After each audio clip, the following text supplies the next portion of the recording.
고속도로에서 아찔한 일이 벌어졌는데 거기에 도움을 준 분도 이분이었다면서요, 장유미 변호사님. 그렇습니다. 최근 온라인 한 커뮤니티에 올라온 글이 화제가 됐는데요. 내용은 고속도로에서 정말 아찔한 상황을 겪었는데 한 유명 연예인의 도움으로 그 상황을 벗어날 수 있었다라는 글이었습니다. 누굴까요? 예, 그 당시 상황이 어떤 상황이었냐면요. 네. 지난달 29일 밤 9시 30분쯤에 네. 강원도 강릉 방향 고속도로 위에서 발생한 일입니다. 한 부부가 양양 외할머니 댁으로 생후 30개월 된 아이와 함께 운전을 해서 가고 있는 중이었는데요. 네. 고속도로 바로 중간에서 차량 결함이 발생한 겁니다.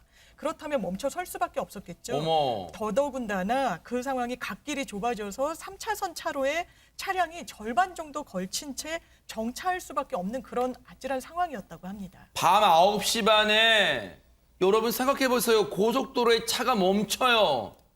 차가 고속도로 얼마나 쌩쌩 다닐 거예요. 그리고 여기가 꼭 그렇다는 건 아니지만 고속도로 일부 구간도 어두어둑한 부분도 있단 말이에요. 사고 위험성 때문에 벌벌 떨었을 거 아닙니까, 하재근 평론가님? 굉장히 당황하고 공포스러웠을 텐데, 그러니까 고속도로에 차선이 이렇게 있으면 여기에 멈춰서 있어도 정말 무섭거든요. 맞아요. 근데 이 경우에는 차선의 비스듬히 어머. 두 개 차선에 걸쳐서 그렇게 멈춰섰다는 거예요. 네. 정말 무서운 상황인데 더군다나 커브길이라서 어머. 이 차가 안 보이는 상황인 거예요. 그러겠죠. 아이고. 그래서 비상등을 켜도 뒷차가 나를 못 보는 상황인 걸 내가 아니까 아이고. 정말 무서운 상황인데 네. 이게 약간 경사가 져가지고 삼각대 설치도 쉽지 않았고 세상에, 악조건이네요, 진짜. 네, 일단 전화로 사고 접수를 했는데 네. 그 팀이 올 때까지 계속해서 몇 번의 접촉 위험이 있었다는 어머, 거예요. 어떡해요. 그러다가 한 차량이 다가오면서 딱 이렇게 사고가 날 뻔했는데 어허. 뒤에 차량까지 같이 추돌 사고가 날 뻔한 거예요. 세상에. 그래서 사중 추돌 사고가 날 뻔했는데 네. 그 맨 앞에 서 있던 급정거한 차량,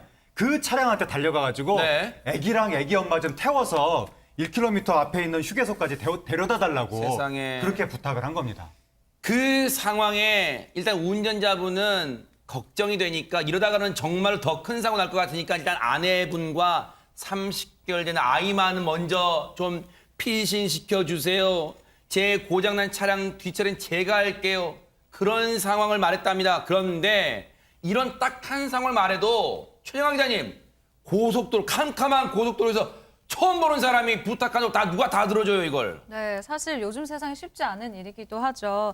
해당 승용차 안에는 심지어 이미 4사람이 타고 있었다고 합니다. 한 사람이 더 타는 것, 사실은 그 밤에 조금 몸이 불편한 일일 수도 있잖아요. 그런데 이 차량을 운전하고 있었던 그 4명의 사람들은 흔쾌히 허락을 했다고 하고요. 세상에. 사연 속 누리꾼은 이 당시 경황이 없어서 아이 신발도 신기지 못하고 아이고. 아이를 안고 그냥 급히 차를 얻어 타서 휴게소까지 갔다고 합니다. 네. 특히 생각을 해보니 이 조수석에 있었던 남성이 특히나 더 참으로 친절했다라는 얘기를 했었거든요. 네. 어떻게 친절했느냐라는 부분의 설명은 네. 이 남성이요, 이 그 남편을 향해서 남아있는 남편을 향해서 차 뒤쪽으로는 절대 가지 마시고 조심하시라라고 남편에 대한 당부도 남기고 떠났다고 합니다. 아. 그래서 일단 이 차를 타고 휴게소로 옮겨갔는데요. 네. 아이가 계속 울어서 휴게소에 도착을 하자마자 정신없이 내리는 바람에 이 차에 타고 있었던 사람들한테 감사합니다라고 인사만 하고 그냥 정신없이 내렸대요. 그런데 조금 지나서 몸도 좀 따뜻해지고 정신도 들고 해서 내가 고맙다는 인사를 다시 해야 되겠다라는 마음에 그 차로 다시 걸어갔다고 하거든요. 근데 마침 또 그 차에 타고 있던 4명이 이렇게 걸어오고 있더래요. 근데 그중에 아까 특히나 참 친절했었다는 그 조수석의 남성이 먼저 네. 말을 겁니다.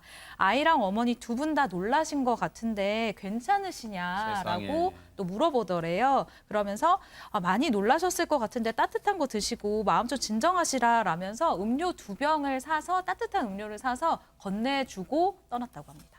아니, 김유진 아나운서, 뭐 이런 동화 같은 얘기가 있어요, 세상에. 그러니까요. 그런데 이 글 쓰니까 음료수를 건네받고 나서 깜짝 놀랐다고 합니다. 왜요? 왜냐하면 그제서야 이 남성이 누군지 알아본 건데 이 남성이 네? 바로 트롯 가수 이찬원 씨였다고 합니다. 대박 사건. 이 글쓴이에 따르면 차 사고 때문에 본인이 너무 놀라고 정신이 나가긴 했었던 것 같다. 이찬원 씨를 몰라보다니 그러면서 그제서야 다시 곱씹어 보니까 남편에게 차 뒤쪽으로 절대 가지 말라고 걱정해준 사람도, 차에서 먼저 내려서 괜찮냐고 물어본 사람도, 또 마지막에 음료수를 가져다 준 그 사람까지 모두 이찬원 씨였다는 걸 알게 됐다라면서 놀라움을 금치 못했습니다.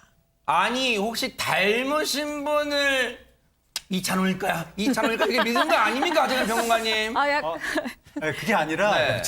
진짜 이찬원 씨가 맞았고. 아, 그래요? 네, 근데 이분이 이제 저쪽에서 어떤 남성이 계속해서 우리를 걱정해주고 뭐 음료수도 가져다주고 이렇게 따뜻하게 대해주니까 고마워서 나중에 살해하겠다면서 전화번호 가르쳐달라고 계속 그랬던 거예요. 네. 나중에 생각해보니까 내가 유명 연예인한테 전화번호 가르쳐달라고 그랬던 거였구나. 네. 되게 막 그 뭐 부끄럽다 이런 식으로 말씀하셨는데 네. 그러면서 이찬원 씨한테 감사 인사도 했거든요. 이찬원 씨 정말 감사합니다. 덕분에 다치지 않고 가족들도 다 무사할 수 있었고 저는 그전에는 연예인들의 방송하고 실생활은 다르다고 생각했었는데 네. 이제는 생각이 바뀌었다고. 아. 이찬원 씨가 방송 이미지 그대로 네. 착한 사람이구나라고 생각하게 됐다는 글을 올렸고 네. 그리고 또 기막힌 우연이 있는데 네. 이 사연을 올린 분의 어머니가 네. 이찬원 씨 팬이라는 거예요. 아하. 그래서 어머니 벨소리가 진또배기였다고 하는데 아하. 이제는 본인도 벨소리를 진또배기로 바꾸겠다고 야. 본인도 착하게 살겠다고 그렇게 이야기를 했습니다. 아닐 거예요. 아닐 거예요. 저희 몹쓸 고질병 의심하는 증세 나오기 시작했어요. 최정화 기자님, 이찬원 씨 진짜 맞다면 이찬원 씨한테 뭐 서로 확인해야 될 거 아니에요? 지금 맞아요? 확인은 기자가 하겠습니다. 와, 역시. 네, 취재로 기자를 할 필요가 있어서 전화를 해봤더니 이찬원 씨 소속사에서 이렇게 얘기를 했는데요. 해당 사연 속 인물은 이찬원이 맞다라고 이 사실 어머, 확인을 대박 했고요. 사건. 네, 그리고 이찬원 씨가 참 따뜻한 게 본인이 이런 일이 있었다라고 회사에도 말하지 않았었다고 어머. 합니다. 왜 이렇게 착해요? 대박 사건 이럴 수 있는 거예요. 김유진 아나운서. 네, 지금 인터넷에서도 난립니다. 누리꾼들은 가족들이 놀랐을 텐데 다치지 않아서 정말 다행이다 이런 반응을 보인 한편 이찬원 씨가 인상이 좋더니만 정말 인성까지 완벽하다. TV에서도 선해 보였는데 더 호감이다 이러면서 칭찬을 아끼지 않고 있습니다. 안 되겠어요. 저도 오늘부터 벨소리 진또배기로 할래요. 정말로 요즘 우리 사회에서 다 내일이 아니면 다 모른 체 하는데 정말로 이찬원 씨 귀감이 돼준 행동 너무너무 감사드립니다. 정말로 고맙습니다.